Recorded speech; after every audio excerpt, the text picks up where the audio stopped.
The Ermox or Ermox X-Fire mystery gun, thanks to a viewer for pointing these things out. Aluminum framed, Glock mag compatible, but not a Glock clone.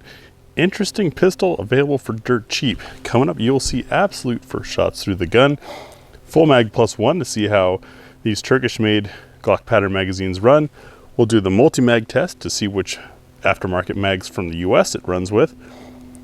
Take it over to the What's for Dinner table to see what it eats. Then to the spinner for sights and trigger control. Should be good with these fiber optics. Some practical accuracy, and then give you concluding thoughts. Coming up next on GBGuns. I'm curious to see how this goes, and before we get too into it, I apologize for any background noise that happens. It's an active range. There was a match yesterday, so the range is packed this morning, even though I got here at 9 a.m. on a Sunday. Got the target camera fired up. We have our C-Zone steel target out there at about 25 yards. 10 rounds for my first shots using the New Republic ammunition. Now in our test, the New Republic turned out to be a little bit on the soft side. I have Winchester on hand should this prove to be too soft. 10 rounds with the Ermox magazine. Make sure I'm in frame since I'm filming by myself. Oh, that point's nice. All right, and let's see how this goes. First shots. Stiff trigger. I forgot about how stiff that is.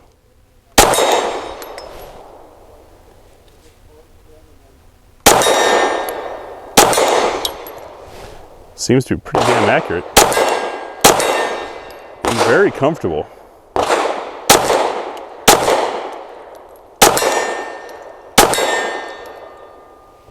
There's a little spot on the fiber optic, and let me know in the comments if this has ever happened to you guys, that is just hitting the light just right and appearing to be like white on the green fiber optic. That was throwing me off, but that shot pretty nice. Next we'll do full mag +1, see how these Ermox magazines run. As you saw on the tabletop, or in case you didn't, they do have a metal lining in them. They look just like a Glock magazine, except there's no branding on them. So there's our +1, and mag release is nice as well. And our full mag, you gotta really push it to get it in there. I don't know if I can shoot this quickly to test the mag with the trigger this heavy, but I will go through it, we'll see how it runs.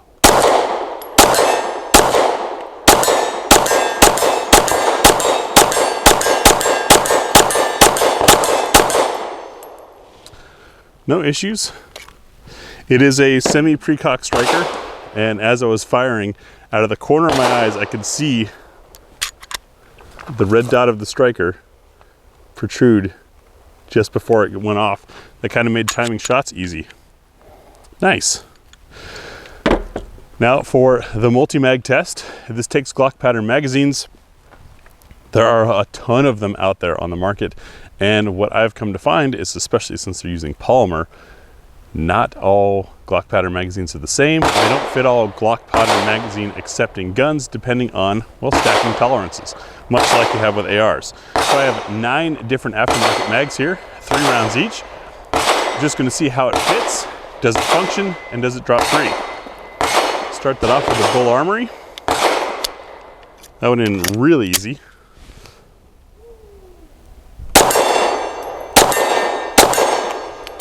Drops free. Next up is a Torque mag. These are the ones with the bonus capacity to them.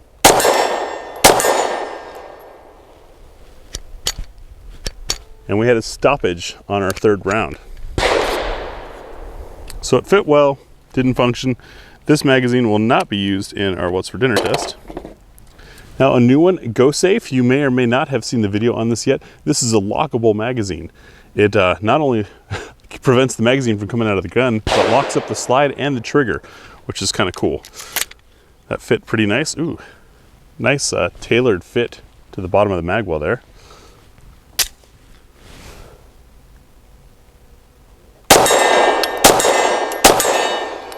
Function fine, drops nicely, largely because it's heavy.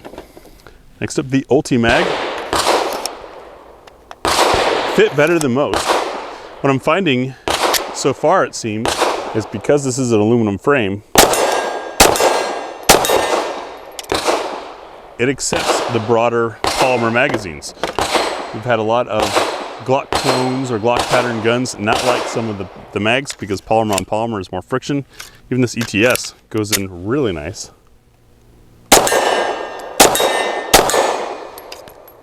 Drops free. AC Unity, these are the budget ones out of Bosnia, and secret trick. See, if you load with the left side, you only get 16 rounds, but if you load on the right side, you get 17 rounds. High capacity. Drops free. Next up is an old school Gen 3 Glock mag with one of the Pierce pinky rest things on it. It's one of my oldest magazines. No issues there. Yagaman. Fits well. Does not mate very well with the bottom of the frame. Whew, that slide is getting hot.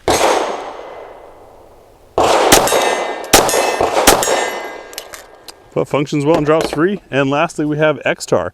These things you can get as cheap as $9 a pop if you buy them in group.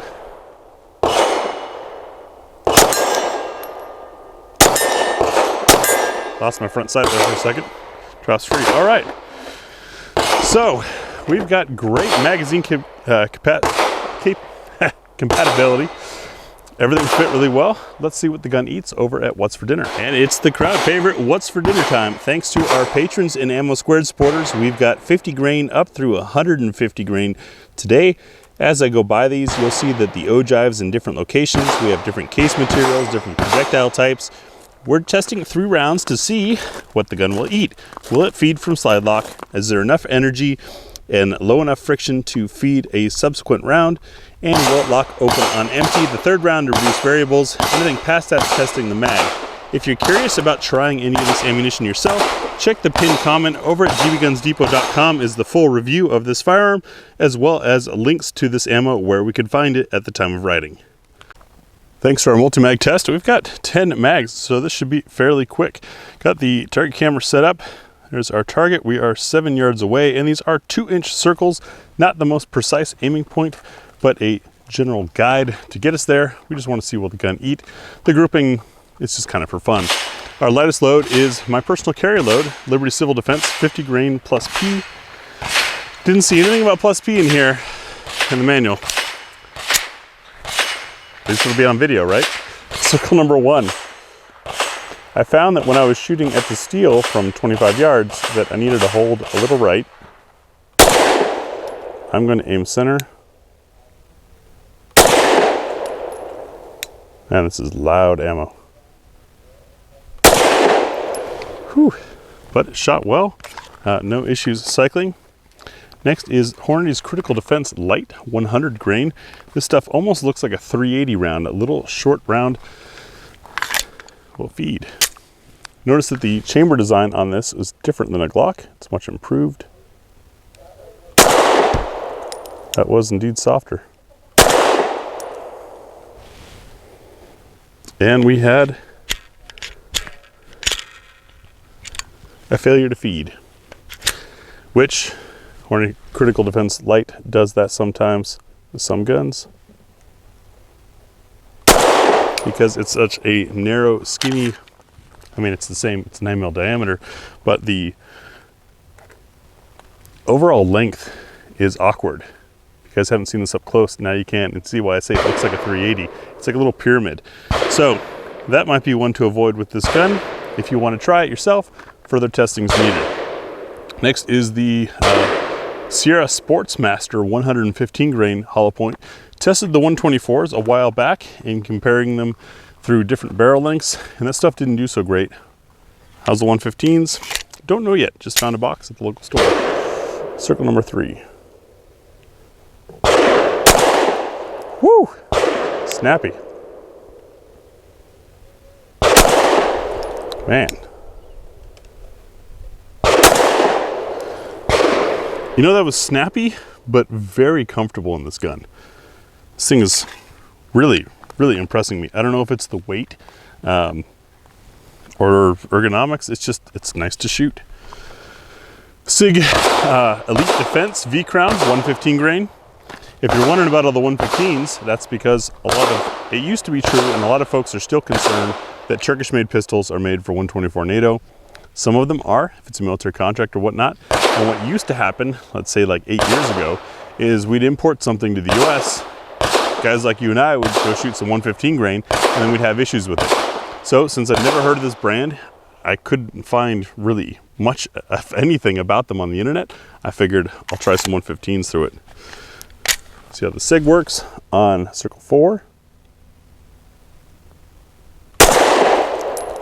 Percussive.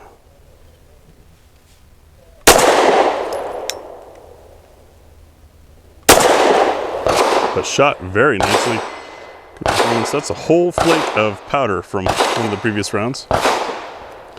Circle 5 is some Wolf steel case.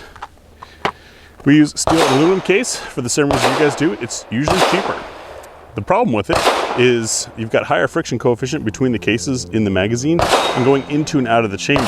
Additionally, the expansion and contraction rate of the case when fired is different from brass, and it can throw off the timing of some guns, and that's why some guns don't like it and some manufacturers don't recommend it. There are other guns, however, that were made for it.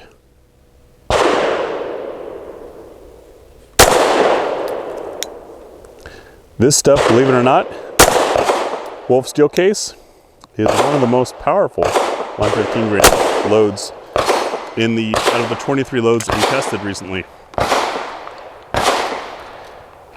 Next up, Circle 6 is Blazer aluminum, 115 grain.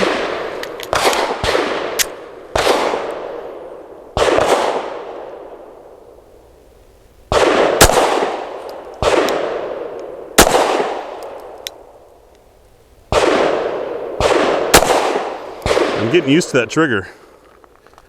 Really impressed with this pistol.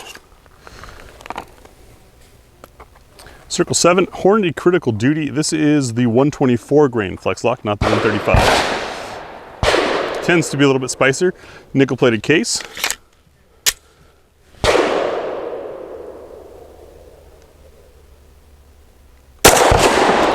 Oh yeah, that's spicier.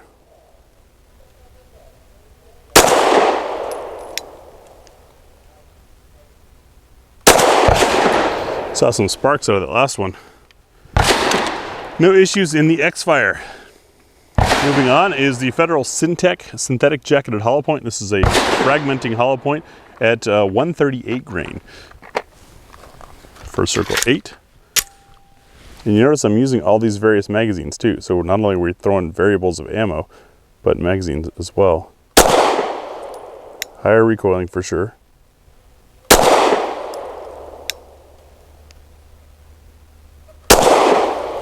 That round gave me a little bit of bite in the finger through the trigger, but no issues. Remington HTP 147 grain for Circle number 9.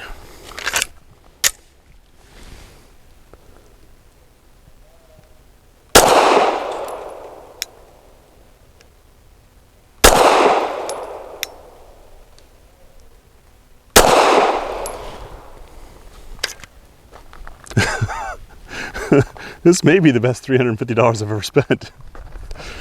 And our last load is the Syntec Action Pistol Gamer Load, 150 grain. This stuff tends to be really soft shooting.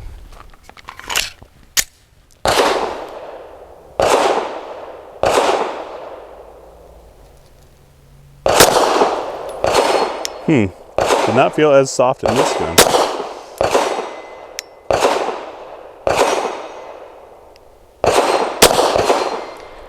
But it grew pretty damn nicely. Interesting that we had kind of shifting points of impact. That's another reason why we do this wide variety of loads. I'd say aside from your Critical Defense Light, which would need further testing, this thing runs pretty well and shoots really nicely. Felt best, I think, with the 115s.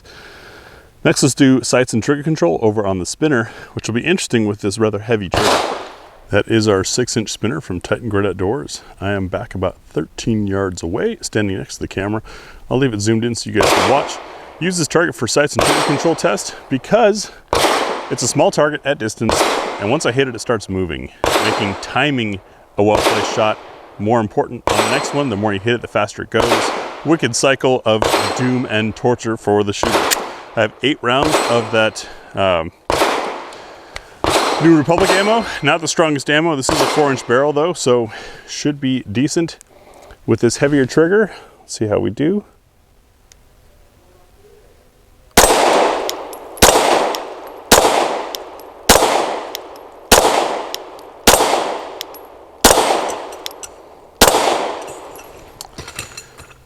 A TKO, but not a spin over. Controlling this and keeping the sights on target was very easy thanks to, I'm believing, just the heavy nature of the gun. But I mean, recoil is really pleasant in this thing. What held me back was that heavier trigger made it a little bit difficult to time the shot. I found myself sort of having to get on the trigger slightly before I wanted to shoot, much like if you've got a car with one of those auto stop starts and you've learned that you've got to take your foot off the brake and move to the gas before you want to get going, or a car with a big turbo, same thing. You got to build the boost before it gets going, that kind of deal. I'm getting a little bit of finger pinch from some of the rounds. That may be the design of this trigger, that may be this sharper edge down at the bottom and just where my finger happens to fall. But despite that not being my best spinner run, I can't really hold it against this gun because I'm enjoying everything else about it so much. Now let's try some practical accuracy, 5 shots from 7 yards. Practical accuracy will also be done with that New Republic 115 grain. We'll be shooting at the left circle square. That square, by the way, is 1 square inch. Use this target because it's a nice fine aiming point. I will say I've noticed on the sights that the green fiber optic in the rear is significantly brighter than the red up front, which kind of makes for a reverse sight picture. I think personally I'd prefer red in the back and green up front, but for $350 can you really complain? And I believe it's Glock pattern sights, so that'll be interesting. Sure, our target cam's recording. Let's give it 5 rounds. I'm gonna hold dead center, see if we really are slightly left. That's just me.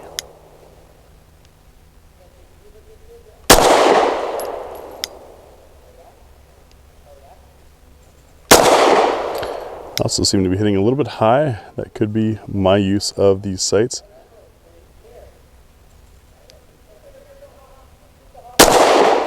It's a little hard to tell where the actual edge is on a fiber optic sight, but printed pretty well. I can tell there's shooter error in that group, so I'm not going to complain about the gun at all. Concluding thoughts on the Ermox X-Fire. Hell of a deal. It's shooting a lot better and handles a lot nicer than several firearms that we reviewed that cost a whole lot more money. I don't think $350 was the intended price. I highly suspect this is a blowout. Piece of spall just landed on the other side of the camera while I was talking. If you've got a chance, if these are still available when you see this video, grab it. We'll have links to where all we can find them in the pinned comment over in the full review. But wow, cool gun. Now, what's going to happen if this doesn't get picked up, if someone else doesn't import it, if it's not a success, is this will fade away into obscurity, never to be heard of again, and likely have little to no aftermarket or little to no manufacturer or importer support.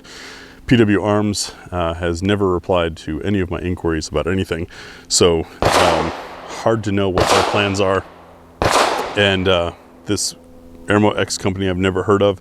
I have no clue how they're making this, getting it shipped across the country, distributing it. So you got manufacturer has to have a take, importer has a take, distributor has a take, retailer has a take. All 4 of those people are still getting a bite off of this, and yet I picked it up for $350. Hell of a deal. Really, really nice firearm that, man, is just, I'm really impressed. I don't have other words to say. The trigger's a bit heavy, but since it looks to be Glock pattern trigger components, not entirely, like it's not your classic 3-pin or even 2-pin. I imagine some springs can be changed out. If I get real curious, I might pull a spring off of a nice trigger from Glock and see if it fits in this. If it does, that could help fix that. But yeah, it's just a darn nice gun. Thank you to whoever spotted this and tipped me off to it. If you guys ever see something like this that you want to have here on the channel, let us know in the comments. I'll run it by the patrons. If they support it, we'll buy it. That's a cool gun. Thanks for watching.